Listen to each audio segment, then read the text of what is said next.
She brought it upon herself to get a can of Febreze and just spray me. Bitch, you got me fucked up.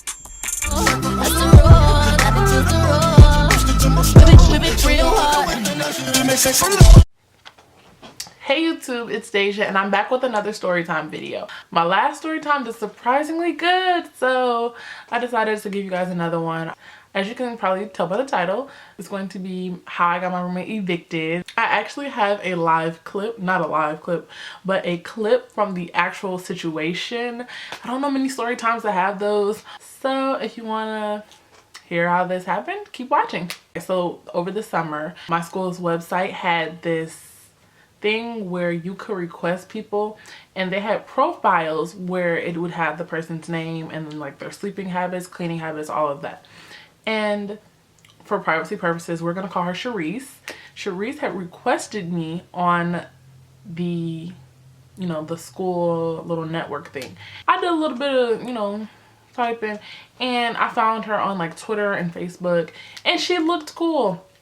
Everything is not what it seems. I accepted her. We talked all over the summer and everything was cool.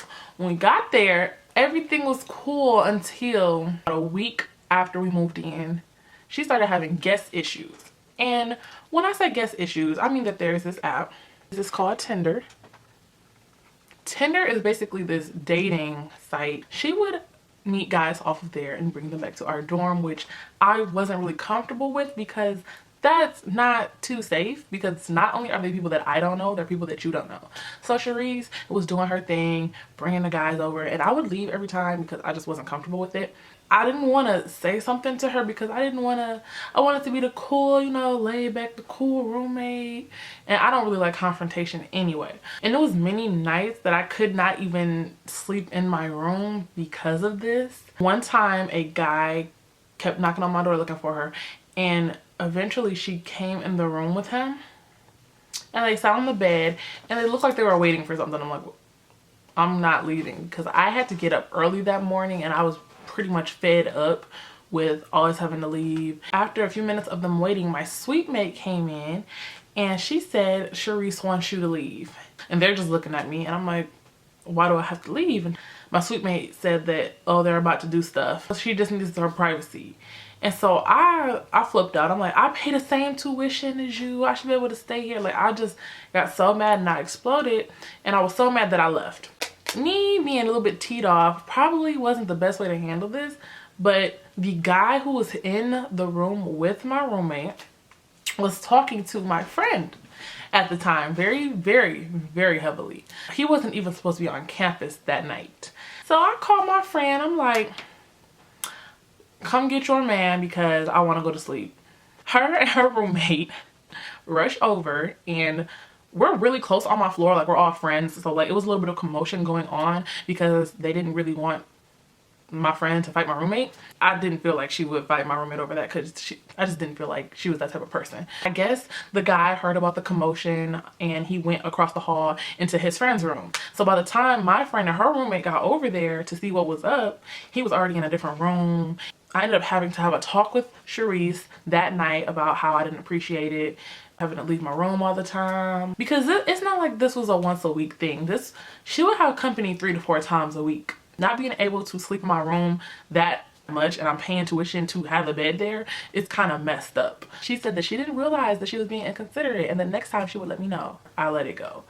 2 days after that situation happened, this magical problem appeared out of the blue. The way the room is set up, when you open the window, the wind will blow in on the side where I lay, like the side where my bed is. She would leave the window open at night. It would be like 30 degrees, and because I live in Michigan and Michigan weather is like everywhere, she would just leave the window open and it would blow on me and make me physically sick. Like, I would wake up coughing and sneezing. So I would close the window, she would open the window, I would close it. It would just go back and forth all night. This happened a few nights, and then I texted her and said, if you're hot, can you just turn the fan on, because leaving the window open is making me sick. And she responded, I don't like leaving the window closed because our room has a smell. I just want to make it clear that I was never in my room unless it was to shower or sleep. I said, okay, I understand that, but it's making me physically sick, so can you just, you know, spray some Febreze or something? And she said, okay. After that, she disappeared for about 3 days. And then when she came back, I hadn't seen or heard from her. And when she came back, it was like early in the morning, I guess before one of her classes, because she had an 8 a.m.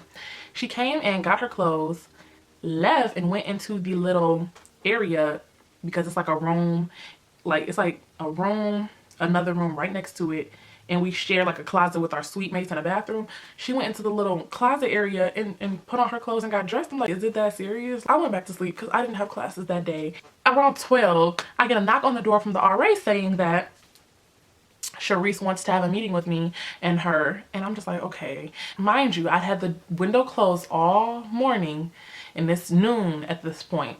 So I asked her to come in. I was like, can you smell the room? Do you smell anything unnormal? She said, no, it smells normal. I said, can you smell my bed, like my side of the room? She didn't smell anything. I was like, can you smell me? She said, I don't smell you. I've never have smelled you, and da da da. So I explained to her, I feel like that was probably the issue. And so when it came time to have the meeting, Sharice decided that she wanted to talk to me by herself. When I went in to talk to her about it, her first words were, so you know how the room has a smell, right? And I'm like, no, I'm not in here enough to smell anything. And when I am in here, I don't smell anything. And she said, well, the room doesn't smell right now because I sprayed. I'm like, okay. And she said, well, you have a stench. Bitch, you got me fucked up. Girl, I stay out until 2, 3, 4 in the morning. Come in, shower, go to bed, wake up, brush my teeth, get dressed, and leave. And don't come back again until 2, 3, 4 in the morning. So how do I have a stench fresh out the shower? Fresh out the shower. I was like, I don't know what you're smelling, but I can assure you it's not me. I don't know if you're smelling yourself or something else. And she said, well, we're just gonna have to keep the window open. I was trying to compromise with her on how we could resolve the situation, and she stopped listening to me. So I left because I refused to talk to myself. So I went and told my RA about the conversation. My RA went and tried to pull some strings to see if there was an available room that one of us could move into. She succeeded at that. And when she came to see which one of us wanted to move, I said that I don't feel like I should leave because I'm not the one with the complaint. I'm not the one with the problem. Sharice responded with, you are the problem. You're the whole reason. Da, da, da. I'm like, okay, girl. And she refused to leave. So I'm like, okay, I'm not moving either. One morning she came in. It was the day before we had the meeting with the head of housing. And the first thing she did was open a window. And I'm like, I thought I already told you. Don't you open up that window. What don't you get? She opened up the window. I got up and closed the window. She brought it upon herself to get a can of Febreze and just spray me while I was laying in bed. Just spray me while I was in the bed. And I said, you know, I'm gonna lay here. I'm gonna pray to somebody. And just because if I get up out of this bed, I will no longer be attending Oakland University. I'm paying too many thousands of dollars to ruin that because of this foolishness. So I'm going to lay here and pretend that this is a dream, because I just know this girl did not just spray me with Febreze. So it got escalated to the point where we had to talk to head of housing. Head of housing even came in our room and did not smell anything. He said we had one of the cleanest rooms and all of that. And basically we just had to come to an agreement about this window. After we had the meeting with the head of housing, the problem completely disappeared. And I'm like, either she gave up or she was lying and creating a bunch of BS issues so that I would move out and she could have her guests whenever she wanted to, because it was just too ironic. Fast forward to a couple weeks after that, she brought 2 guests over and she actually knew them this time. It wasn't just random people from Tinder. So her, my suite mate, and the 2 guys were in the room. It's Saturday and it's 2:30 in the morning. I'm sleepy. I'm ready to go to bed. They're in the room being loud, blasting music. All the lights are on. I announced that, you know, I'm about to go to sleep. Like, can I keep it down or whatever? And, you know, they're still loud. And I'm like, okay, I can't sleep. I didn't want to be disrespectful to her guests. So I left the room and went back out on the floor lounge with my friends. I texted her, not to be rude, but when are they leaving? Because I'm trying to sleep. The message got read but did not get replied to. I called her. I got sent to voicemail. I called my suite mate, got sent to voicemail. My suite mate texted me, you called? I was like, you know, like, when are they leaving? And she was like, oh, they're spending the night. Like, no, they're not, because I was not informed about this. I had an RA friend who was the RA on duty. I called him and I'm like, what can we do about this? He said he can come down and tell them that they have to go because they didn't have permission from the roommate, and that is against guest policy. He came down, told her that. She was like, we'll handle it. Closed the door in his face. He said if they don't leave, to call him back down. 30 minutes go by. It's now 3 a.m. Like, so I call him down. He comes down with his boss. That's the clip I'm going to insert right here. So I don't understand why you didn't come back in. So we can. I was waiting for them to leave because that's what they said had to happen. No, they did not say that. He did not give you permission. He's saying right now he did not give you permission to do that. But I don't understand why. Because this is not a legitimate reason.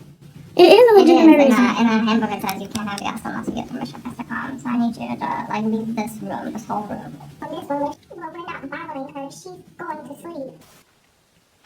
So basically she was just not cooperating with the RAs, and like after I stopped recording, she proceeded to say that I'm too old to be snitching on her. Just a bunch of crap. And I'm just standing there looking at her like, no. And as you heard, I was talking very calm and she had an attitude. And so she slammed the door in my face, and at that point I was just done. So I went in the room. We got into this little screaming match. We had to get separated. My suite mate had to get in the middle of us.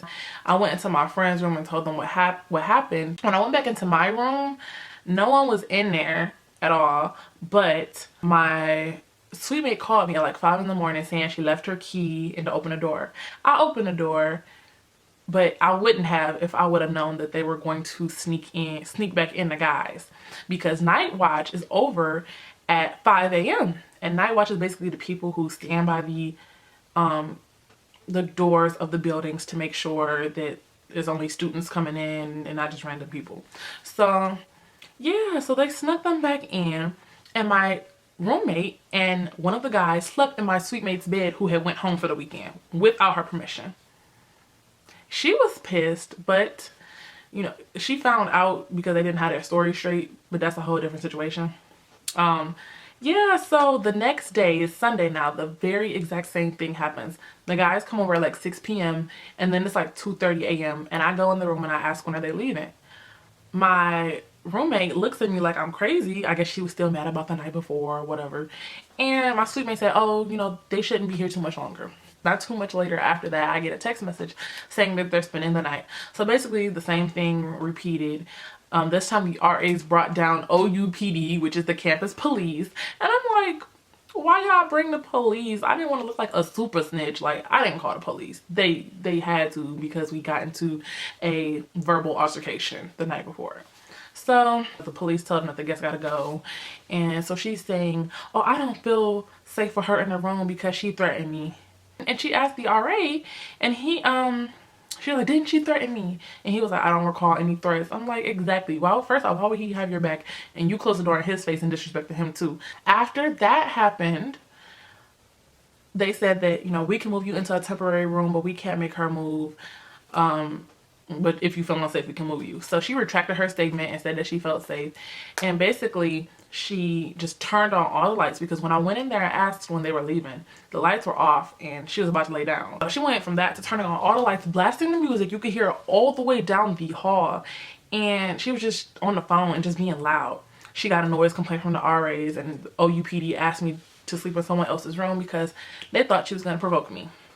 A couple days after that, we had 2 separate meetings with the head of housing again, and she had she had to go in front of some committee and tell her side. And when I had the meeting with the head of housing, he basically said that we can't live together. One of us has to move out. I asked, how will you determine that? He said that he can't give me too much information. He has to talk to his boss, but he feels like I didn't do anything wrong.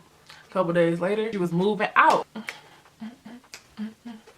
I was extremely happy that she moved out because I was really about to lose my mind in that room. I had the room to myself for a couple of days, and then I decided that before I got another random stranger that I would move my friend in because she was having issues with her roommate.